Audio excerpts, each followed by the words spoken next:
Kailan bad move bumili ng brand new na sasakyan? Kung napanood nyo yung video ko a few days ago, pinag-uusapan ko doon na bad move bumili ng brand new na sasakyan. Maraming nag-comment dun sa video na yon, maraming sumasang-ayon, marami ring na hindi sumasang-ayon, and gusto ko sanang pag-usapan yung mga comment na madalas ko mabasa. Pero kailangan nyo tandaan na itong Panalong Buhay na channel ay tungkol sa financial literacy at kung paano maabot ang financial independence.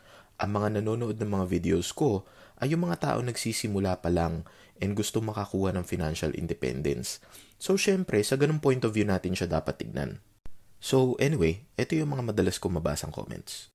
Sirain daw ang second hand. Okay, unang-una, dapat pumili ka ng maayos na dealer. Ikalawa, mag-research ka bago ka bumili. Kahit naman kasi brand new ang bibilin mo, magre-research ka pa rin naman eh. So ganun din naman yon.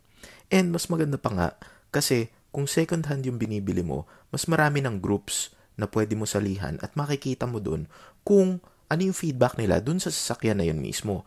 Ano yung pros and cons niya, ano yung mga sakit niya, and yung feedback galing mismo dun sa mga taong gumagamit dun sa sasakyan na yun mismo. Hindi katulad dun sa mga brand new na ang feedback galing dun sa mga dealer na gusto lang makabenta. And ikatlo, bakit ka naman bibili ng bulok? Alam mo yun? So, nag-iisip ka ba? Pwede ka naman magsama ng mekaniko, pwede mo naman i-test drive, pwede mo naman inspeksyonin. So, kung alam mo na bulok siya, bakit mo bibilin? Kung di ka sigurado, huwag mong bilhin. And ika-apat, asahan mo na meron kang ipapagawa. Pag bumili ka nga sa ukay-ukay, nilalaban mo muna ng paulit-ulit para lang bago mo maisuot eh. Diba? So, ganun din sa second hand na kotse.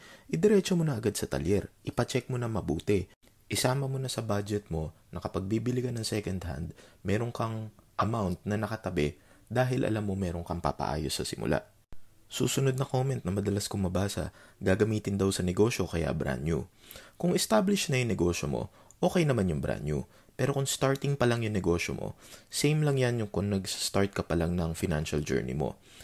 Magtipid ka muna, second hand ka muna. And isa pang consideration, kung malalaspag lang din naman yan sa negosyo, like kung para sa delivery or ETT-NVS mo, i-second hand mo na, lalo na kung ibang tao ang magdadrive. Madalas ko ring makita na comment, first time driver daw, walang alam sa sasakyan o kaya gusto ng peace of mind, kaya gusto ng brand new. Kung wala ka alam sa sasakyan, mag-aral ka. Alamin mo yung basics. Kung magsisimula ka pa lang ng financial journey mo, mas importante makatipid ka para invest ka para makabili ka ng assets kaysa gastusin mo sa liabilities. Meron ding ibang nagko-comment bakit daw kailangan isipin yung depreciation kung hindi naman ibebenta. Okay, kahit wala kang planong ibenta, gusto mo ba na nawawalan ka ng pera? Diba? So ngayon, meron bang sitwasyon na advisable bumili ng brand new? Meron naman. Pero hindi nga para dun itong channel na ito eh. Kung interested ka sa mga videos tungkol sa financial literacy and paano maabot ang financial independence, mag-follow ka lang for more. Pero kung hindi, continue scrolling na lang, hindi ito para sa'yo.